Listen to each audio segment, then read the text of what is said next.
सर्व बांधवांना जय शिवराय. बांधवांनो, आपण बघत आहात की गेल्या काही दिवसापासून दिल्ली येथील जंतर मंतरवर नीट पेपर फुटीच्या संदर्भात एक मोठ्या प्रमाणावर देशव्यापी असं विद्यार्थ्यांचं आंदोलन उभं करण्यात आलेलं आहे.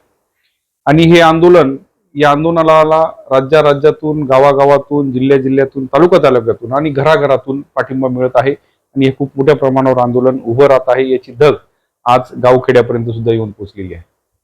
तर या आंदोलनासंदर्भात मागण्या, अतिशय रास्त मागण्या या विद्यार्थ्यांच्या आहेत की नीट पेपर फुटीच्या संदर्भात जे जे दोषी आहेत, सर्वप्रथम मुख्यत्वे करून जे शिक्षण मंत्री आहेत, जे धर्मेश प्रधान यांचा राजीनामा, व या नीट पेपर फुटीच्या संदर्भात जे या संदर्भात दोषी आहेत त्यांना कठोरातली कठोर कारवाई करावी, असे या विद्यार्थ्यांच्या मागण्या आहेत. परंतु या मागण्यांकडे लक्ष देण्याचं सोडून त्यांचं आंदोलन चिरडण्याकडे सरकारचे जास्त भर आपल्याला लक्षात येत आहे.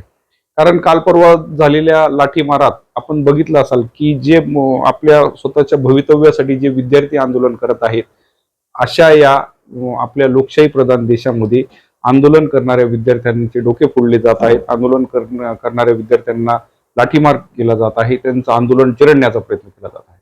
आणि जे गावागावातून, शहरातून जे आंदोलनामध्ये भाग घेण्यासाठी जे व्यक्ती, जे मुलं सहभागी होण्याचा प्रयत्न करीत आहेत, की त्यांना कुठेतरी डिटेन करण्याचं काम या सरकारमार्फत, या पोलीस प्रशासनामार्फत केलं जात आहे. परंतु आपण गेल्या काही वर्षांचा जर अनुभव बघितला तर गेल्या काही वर्षात श्रीलंकेमध्ये, बांगलादेशमध्ये, नेपाळमध्ये असंच विद्यार्थ्यांचं व जनतेचं देशव्यापी असं आंदोलन उभं झालं होतं. आणि या आंदोलनाला इतका मोठा प्रतिसाद मिळाला की त्यावेळेस त्यांनी सरकार सुद्धा उलटवून टाकले होते. तर त्या आंदोलनाचा जर तुलनात्मक विचार करता, आपला देश हा खूप मोठा देश आहे आणि या देशात जर प्रत्येक गावात, प्रत्येक जिल्ह्यात, प्रत्येक राज्यात तर या आंदोलनाची धग पोचली, जवळपास पोचलेलीच आहे. आणि अजून जर जास्त धग झाली तर खूप मोठ्या प्रमाणावर विद्यार्थ्यांचा उद्रेक व समाजाचा उद्रेक होऊ शकतो. म्हणून या उद्रेकाची वाट न बघता ज्या विद्यार्थ्यांच्या रास्त मागण्या आहेत, आंदोलन चिरडण्यापेक्षा आंदोलनाच्या ज्या मागण्या आहेत त्या मागण्या पूर्ण करून हे आंदोलन कसं थांबवता येईल असं सरकारने प्रयत्न केला पाहिजे, असं मी या सर्व विद्यार्थ्यांच्या वतीने आपणास सांगू इच्छितो.